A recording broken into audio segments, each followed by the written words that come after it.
É tiro e queda. Aqueles que escrevem livros longos não têm nada a dizer. É claro que aqueles que escrevem livros breves têm menos ainda.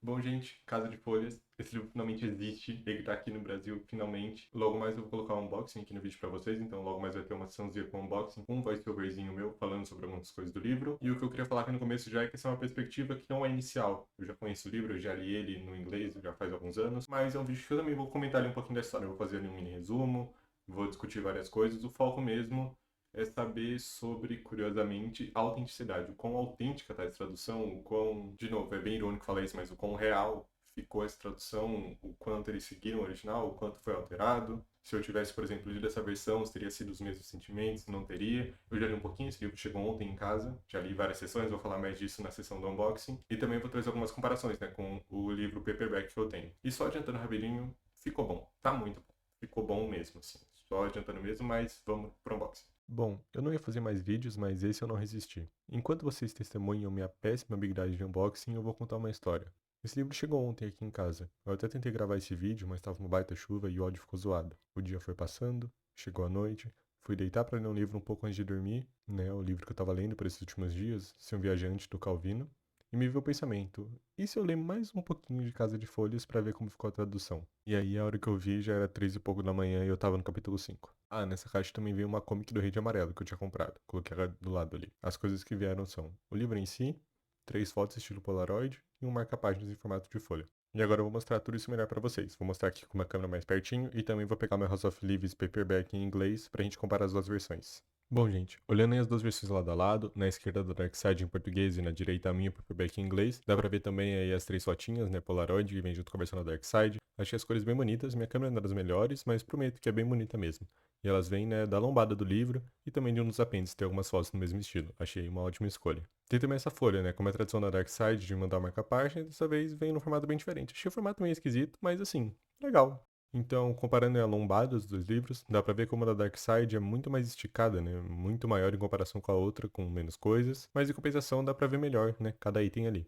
E a comparação da grossura mesmo, minha edição aí mais gasta e a da Dark Side aí ficou bem maior, né? Até por causa da capa dura também. Mas o que ficou bem diferente mesmo foi a parte de trás, né? A de House of Leaves tem aqueles vários elogios, o link do álbum da irmã dele. E a da Dark Side tem só um textinho resumindo a história, que achei inclusive bem resumidinho, achei um bom resumo.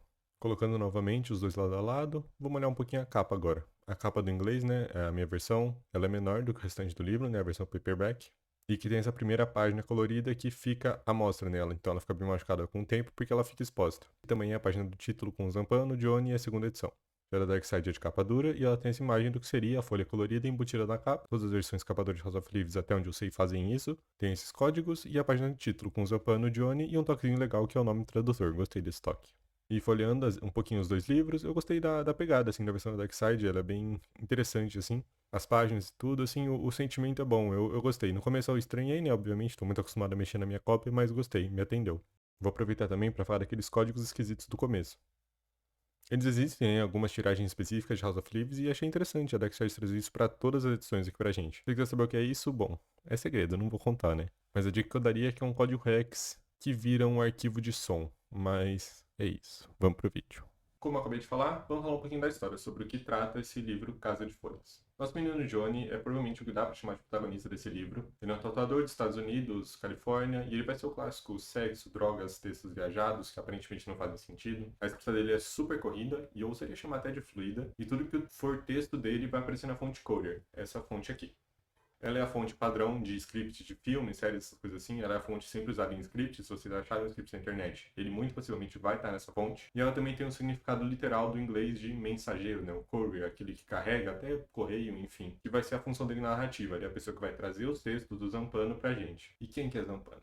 O Zampano, ele é um homem idoso que morreu. Não, isso não é spoiler. O Johnny conta a história toda na introdução, então não vou me prolongar aqui. O único ponto que eu queria ressaltar é que ele era completamente obcecado por algo chamado o Registro Navidson, o The Navidson Record. Ele escreveu uma longa tese acadêmica explorando os vários ângulos desse filme barra documentário, como que a luz era usada, o que significavam as cenas, qual foi a recepção crítica diante desse registro, explorando a psique dos personagens que estavam sendo filmados ali. O Johnny vai encontrar essa longa tese, dividindo em vários papéis, estavam alguns organizados, mas também papéis sujos de tinta, rabiscados, queimados, rasgados, anotações de recibos, cartões postais e todo tipo de loucura. E são as anotações que vão formar a maior parte desse livro aqui, que são o Johnny trazendo esses textos pra gente. O problema, se isso tudo já não fosse suficiente, é que o Zampano ele era um homem cego e que o Johnny não consegue achar uma única alma que tenha ouvido falar desse filme.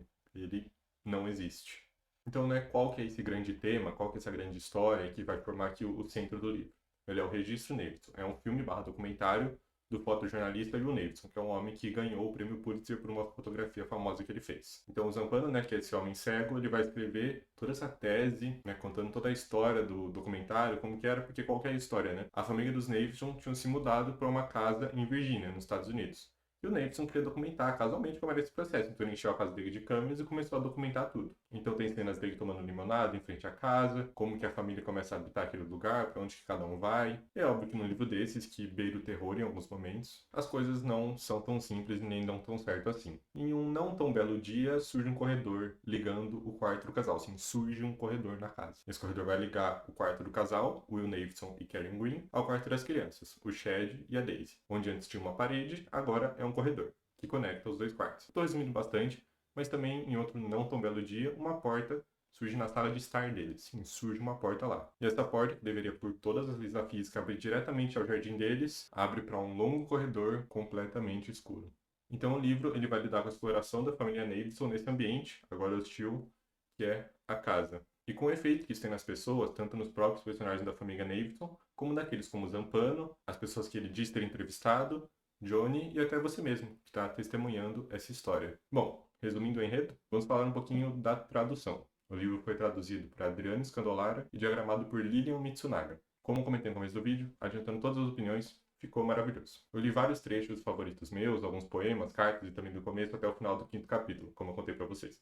E o texto ele flui perfeitamente. Assim, a impressão inicial que eu tive foi um pouquinho estranha, mas depois eu concordo, o tradutor ele deu uma voz muito única pro Johnny. É muito engraçado ver o jeito que ele xinga quando as coisas dão errado numa cena específica, tipo no rodapé do capítulo 2 sobre o aquecedor. A voz dele flui muito bem, o personagem assim, né, que é o personagem que usa drogas dos Estados Unidos e foi traduzido, eu acho, de uma forma muito boa, assim. De início, como eu falei, eu estranho um pouco as expressões e trejeitos dele, por estar acostumado, né, com o inglês, que é semi-errado ali, que o Johnny fala umas coisas meio tortas, assim, mas depois flui perfeitamente. A voz do Zampano também achei que foi super bem executada. Ele usa algumas palavras extremamente específicas nessa super mega tese acadêmica dele, assim como na versão em inglês também vai ter alguns termos bem esquisitos lá, porque é um texto acadêmico, né? Mas não se preocupa, tá? Isso não é uma barreira. Tem até aqueles que interpretam que todo esse aspecto do livro, dos Zampanos usando palavras difíceis, é uma própria crítica à literatura feita de forma acadêmica, né? Essas pessoas escrevendo tão embelezadamente sobre coisas que não significam tanto assim. O livro vai lidar bastante com isso. Mas o que me surpreendeu mesmo, e que foi o que me meio que fez gravar esse vídeo, que eram coisas que eu precisava falar sobre, foi algumas sacadas do tradutor e a tradução no geral mesmo. Eu vou comentar alguns exemplos.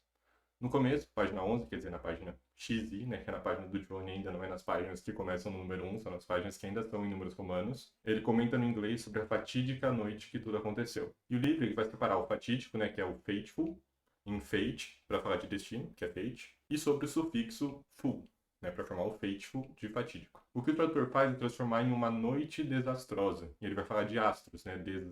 Do astros. E também de rosa, né? Que de início fica, como assim rosa, mas é bem legal também. Eu gostei, acho interessante porque realmente é a noite que mudou tudo na vida do Johnny e os astros passam essa imagem de destino, né? Também tem um desastre, né? Porque foi um desastre. Mesmo sendo assim, né? Uma palavra completamente diferente, o sentido é ligado, né? Tem também outros dois termos que eu queria comentar, que um é o apelido do Johnny e o nome da stripper que faz parte da história dele. O Lud, que é o amigo do Johnny, chama ele muitas vezes de Hoss, H-O-S-S, um termo lá dos Estados Unidos que, entre outras coisas, diz respeito à força de alguém, né? Assim como um cavalo, essa pessoa tem um porte físico. E o que o tradutor faz isso é traduzir o termo, ele coloca o termo jaguara, um termo que vai trazer ali respectivo, meio que na mesma coisa, só que sobre a força do jaguar. Uma pequena side note aqui é que quem conhece algum trabalho do Danilevsky, ou mesmo só House of Leaves, sabe da obsessão dele por felinos, tigres, gatos, panteras e obviamente jaguar, então, perfeito. E tem também a Thumper, né, a stripper, que o Johnny chama ela assim porque ela tem tatuado o coelhinho do Bambi, que lá fora tem o nome de Thumper. E aqui é tambor. E é assim que o tradutor coloca também. O nome dela fica tambor. De início, de novo, é estranho, mas é fiel, né? Não tem como argumentar com isso.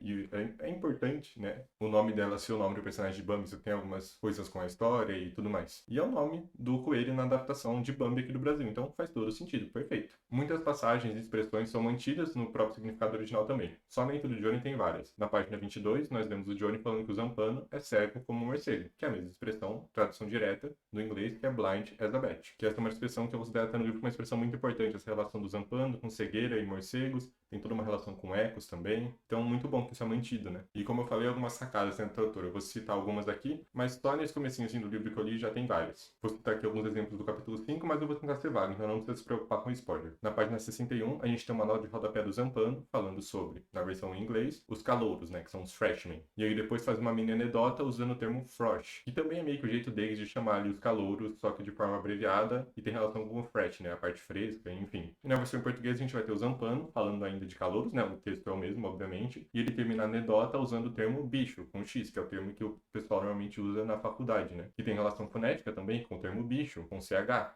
E eu achei uma bela adaptação, porque ela sai do mesmo lugar, né? Que é o calouro, que é o freshman, mas ela chega em um lugar diferente. Mesmo ela chegando ali no bicho, tem a... Nossa, mas espera, bicho, monstro, criatura, sabe? Tem uma relação a mais ali, o que eu acho muito legal. Outro exemplo, no final desse mesmo capítulo, de novo, tô sendo vago aqui, não se preocupa. O personagem fala que quer brincar always, quer brincar sempre, né? Que é uma frase meio esquisita, tipo, você quer brincar do quê? Sempre. Não faz tanto sentido assim. E depois o narrador comenta, nesse mesmo capítulo, que é sobre ecos, tanto o eco físico como a personagem mitológica eco mesmo, como always é um termo que ecoa a palavra always, que são corredores. E no português tem o exato mesmo efeito. O personagem fala que quer brincar ao redor, né? Redor, e é o eco de corredor. Então a gente tem o mesmo jeito, uma frase que inicialmente não faz tanto sentido, do que você quer brincar ao redor. Não faz tanto sentido assim, mas é o eco de uma palavra que envolve os corredores da casa. Ou seja, ela tem tanto o mesmo estranhamento inicial e a mesma resolução surpreendente, que é um eco de uma outra palavra que envolve a casa. Esses dois exemplos, por mais legais que eles sejam, são uma solução. Always, corredor, redor. Freshman, calouro, bicho. E eu quero dar um último exemplo aqui que é um pouquinho mais complexo e, sério, quando eu peguei isso aqui na minha mão, foi o primeiro lugar que eu fui. Eu fui lá pro final do livro, que era a minha maior dúvida. Como que eles vão traduzir isso? Então lá nos apêndices tem uma frase dupla, que é a sun to read the dark. Um sol para ler a escuridão. Que também é, como eu tô mostrando aqui, a sun to rend the dark. Um filho que seria para rasgar a escuridão. E isso é feito trocando o sun, sol, por sun, filho, e read, ler, para rend, que é rasgar. A solução do tradutor foi, que eu vou colocar aqui para vocês, um sol falho para colher a escuridão, que se torna um sol filho para tolher a escuridão, sendo tolher esse impedir, parar, causar dificuldade. Isso até abre interpretações, pelo menos na minha visão rápida assim, para outros sentidos. E é sobre isso que eu quero falar agora, sobre sentidos. House of Leaves, Casa de Folhas, é um livro que costuma mexer com as pessoas. Elas, e foi assim comigo, vão atrás de todo tipo de símbolo e sentido para poder extrair desse livro aqui. Uma coisa muito interessante que sempre me fascinou, conforme eu conheci um pouco a história desse livro, é que o autor ele fala que ele é contra a noção de sacred text, do texto sagrado, a noção do texto intocável. É bem famoso, assim, na comunidade do livro, a ideia de que, quando surgem traduções, o autor deixa bem livre a tradução para a interpretação dos tradutores. Se não me engano, isso foi até o Darkseid comentou que a tradução tinha aprovação do autor e todo esse tipo de coisa. O que, para mim, pessoalmente, é algo perfeito, considerando alguns temas que o livro vai trazer. E eu, funcionando na internet esses tempos, até achei uma pequena história sobre a tradução de outro livro do autor, o One Revolutions, para o holandês, e tem, né, supostamente um texto que o Dan Levski enviou para o tradutor, né, que seria a style sheet ali da tradução, e esse texto terminava assim: isso é o suficiente, mais que o suficiente, ou talvez até bem mais. Em outras palavras, pode descartar e ignorar tudo e ir do seu próprio jeito. Respire fundo e deixe ir. E a assinatura dele, né, que ele normalmente assina as coisas com um Z bem grande. Então ele fala para esse autor, meu texto, se você quiser, descarte. Vai do seu próprio jeito, respire fundo e deixe ir. Isso é algo que eu sempre achei muito bonito, assim. Algo que sempre me surpreendeu relendo esse livro foi a achada de novos símbolos. Então vamos para alguns exemplos, alguns com spoilers, outros sem, pode deixar que eu aviso. O primeiro, sem spoilers, vem na verdade de uma das minhas passagens favoritas, que é até do trecho que tem um moletom que eu comprei. É na introdução do Johnny, né, então bem no comecinho do livro, e quando ele diz que vai chegar um dia que você vai perceber que tudo sempre esteve mudando. E é um trecho super impactante, que assim, honestamente, pelo menos pra mim, impacta o livro todo. Ele fala que você não vai conseguir escapar, pensar em outra coisa, não vai conseguir dormir, e é isso. Na versão em português a gente tem algo novo, que adquire sentido depois desse livro ter passado por esse processo de tradução. As coisas mudam ao nosso redor. Tem essa frase escrita aqui, especialmente na gente, mas também ao redor. E lembra do que eu falei mais cedo, do capítulo 5? Pois é, obviamente, na versão em inglês, o Johnny também fala que as coisas vão mudar around you, que é ao redor. Mas a conexão que você pode fazer com o final do capítulo 5, aquela frase do ao redor, do corredor, só existe em português mesmo, e isso eu acho honestamente fascinante. E bom, agora uns spoilers leves, se quiser pular a próxima parte, pode pular. Que eu vou falar de um trecho que pra mim é um ótimo exemplo de que ele adquire significado pelo texto que eu li lá no começo. Uma frase do Zampano dizendo que quem escreve livros longos não tem nada a dizer, e que quem escreve livros curtos tem menos ainda. O Zampano, né, desde a introdução, quando o Johnny se refere a ele como tendo um nome de guerra, e também né, um nome de pena, ele tem algumas alusões com soldados e guerra, e é meio misterioso, assim, você não sabe se ele foi um soldado no passado ou não, se ele lutou em alguma guerra. E na versão em inglês, a citação começa com make no mistake, né, que seria não se confunda, não se engane. E aí né, tem o resto da frase, que é those who write big books, aqueles que escrevem livros grandes, etc. Mas aqui, no português, o tradutor começa com é tiro e queda, para indicar, obviamente, algo certeiro, né, make no mistake. Então, tenha certeza. Isso tem também, surpreendentemente, a alusão militar com o tiro, além da expressão que indica certeza. É um significado que se adquire nessa versão. É tiro e queda, sabe? E é um texto do próprio Zampano. E como eu disse, eu acho fascinante como isso pode adquirir mais sentido quando se passa por uma tradução. Agora, ainda sendo vago, obviamente, mas bem mais spoilers, se você quiser pode pular até para a próxima sessão, mas algo que só funciona na versão em inglês. A gente tem o capítulo 2, que tem aquele infame trecho que o Johnny fala do water heater, o aquecedor de água. E o nome do meio da mãe dele, que você vai descobrir depois, é Heather, né? Pela fina, Heather Liev. Só que tem um H a mais. Então, heater, Heather. E tem um histórico também do incidente com a mãe dele, água quente. Mas assim, fugindo um pouco das conexões mais diretas, indo para essas mais abstratas. A conexão com a mãe dele justamente nesse trecho, que tem o heater, né, o aquecedor de água com o nome dela, Heather. E é justamente num trecho bem específico que, eu avisei, spoilers, né, que ele mexe no texto do livro. Justamente nesse trecho tem essa conexão suposta com a mãe dele ali, por causa da palavra parecida, e, enfim, isso poderia ter uma implicação, mas isso obviamente é uma conexão que, sendo certo ou não, tendo algum sentido ou não, não dá para se fazer na versão em português, porque não vai ter ali o heater escrito, né? E é assim que eu tenho olhado para isso, sabe? A gente tem aqui na versão em inglês, conexões só são possíveis ser feitas aqui, e agora na versão em português, conexões só são possíveis ser feitas aqui. Mais uma coisinha, eu tava editando aqui o vídeo e percebi que eu tinha esquecido de comentar, mas sobre a questão da diagramação. O Danilevski, ele é muito famoso por justamente brincar com o texto, de expor o texto de uma certa forma super específica na página, às vezes imitando ali o que o leitor deveria sentir naquele momento, usar a própria forma física do livro, né, a virada de páginas como um indicador de pacing do livro, e também para imitar o movimento dos personagens, e no geral isso é super mantido, tá? Então todo o texto, né, tô mostrando aí na esquerda a versão em português e na direita a versão em inglês, que isso é assim super mantido. E o único exemplo que ficou diferente mesmo é esse aqui. Então aqui na direita vocês podem ver, essa aqui é a versão em inglês. Ele parece uma fechadura, né? Uma teoria de muitas pessoas que ele seja uma fechadura, até por causa da chave que eu mostrei mais cedo, que ficou igual nas duas versões. Mas a fechadura, como vocês podem ver aqui na esquerda, ela ficou bem mais deformada aqui na versão em português. Mas esse, assim, olhando assim por cima do livro, foi o único exemplo que eu vi que ficou realmente diferente. O resto, toda a seção mais final assim do livro ficou igualmente doida e ficou igualmente legal. Nem imagino o pesadelo que deve ter sido diagramar isso em outra língua e tentar manter o mesmo formato. E bom, gente, antes de encerrar, eu quero comentar mais algumas coisinhas sobre aquilo que é perdido, né? Tem até aquela fala do Johnny que ele é fissurado em coisas perdidas, coisas abandonadas. Eu quero falar um pouquinho dessas coisas que são perdidas, são o principal motivo de eu ter feito esse vídeo. Coisas que eu, nesse meio pedaço de dia, explorando o livro, encontrei, lembrei e fui ver como que estava na tradução e eu queria comentar. Casa de Folhas é famoso por um ser livro com códigos. E, né, checando vários deles, lá estão eles, em toda a sua glória. Mas também teve alguns que eu acabei não encontrando. O primeiro deles é quase meio que um easter egg, mas tem gente que olha para ele de uma forma mais profunda. E das footnotes 27 a 42 no inglês, se você pegar a primeira letra de cada palavra, é possível formar Mark Zinelewski. No português, eu pelo menos não achei nenhum código, e definitivamente, se você olhar das notas de rodapé 27 a 42, forma isso aqui. Não sei se foi uma escolha, eu sei que só não sabiam, mas é algo que é perdido, né? Mas também é bem obscuro, mas enfim, é algo que foi perdido. Muita gente, né, gosta muito dessa footnote em específico, porque o próprio nome do autor, tanto na versão Dark Side como na versão em inglês original, ele aparece fora da folha do texto principal. Então essa seria a inserção dele dentro da obra, escondida em um código, sendo que normalmente ele estaria fora. E aqui, obviamente, no português, isso é perdido.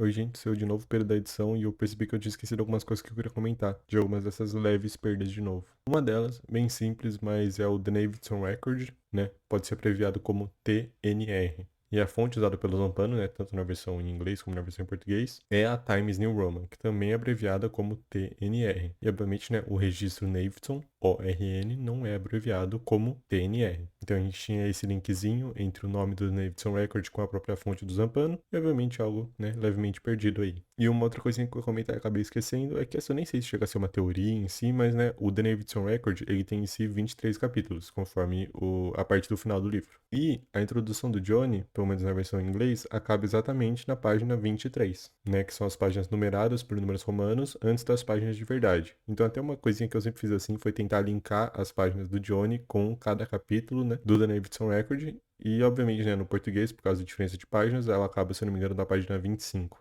Então não tem, né, mais esse link direto entre o número de páginas do Johnny com o total de capítulos do The Davidson Record. Mas agora vamos para a última dessas coisinhas aí que sumiram. Agora, novamente, pela última vez, entrando em spoilers um pouquinho mais pesados, pode pular para a seção final do vídeo, mas de novo, vou ser o mais vago possível, não precisa se preocupar tanto, né? O livro tem algumas seções que estão literalmente em código, como essa mesmo, né, um código de pegar a primeira letra, enfim, e tem pelo menos 2 que eu não encontrei. Isso é um pouco triste. Eu não, de novo, vou ser vago, mas especialmente considerando que um deles tem o texto que mais quebra a cabeça das pessoas sobre a conexão entre dois personagens específicos.